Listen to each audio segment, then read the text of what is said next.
আপনি কি জানেন আমাদের জীবনে যদি ঘুম না থাকতো তাহলে কি হতো? একবার ভাবুন তো। আমি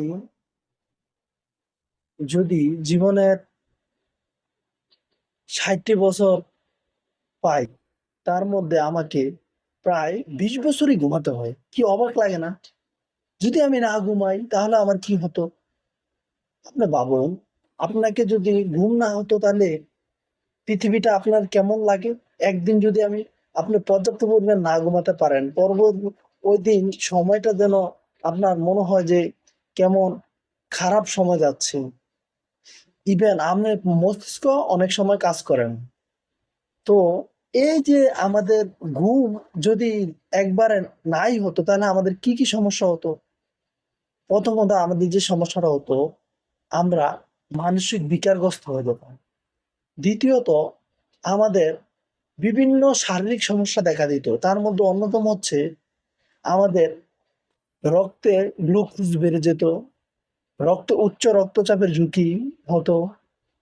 তারপর একটা সময় এই উচ্চ রক্তচাপের কারণে আমাদের হচ্ছে স্ট্রোকের মতো ঘটনা ঘটতো, ডায়াবেটিস হতো,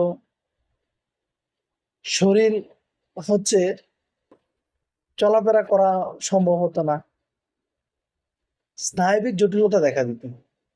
তাই এই সকল সমস্যা থেকে যদি বাঁচতে চাই তাহলে আমাকে প্রত্যেক দিন নিয়মিত করে ৭ থেকে ৮ ঘন্টা ঘুমাতে হবে। এখন ঘুমের সঠিক সময় কোনটা? ঘুমের সঠিক সময় হচ্ছে, যদি আমরা মুসলিম হই তাহলে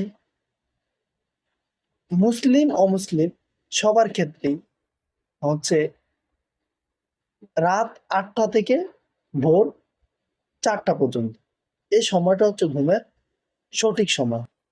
কিন্তু আমরা যারা স্টুডেন্ট আছি তাদের দেখা যায় হচ্ছে আমরা বেশিরভাগ সময়ই রাত 12টা বাজে ঘুমাতে যাই।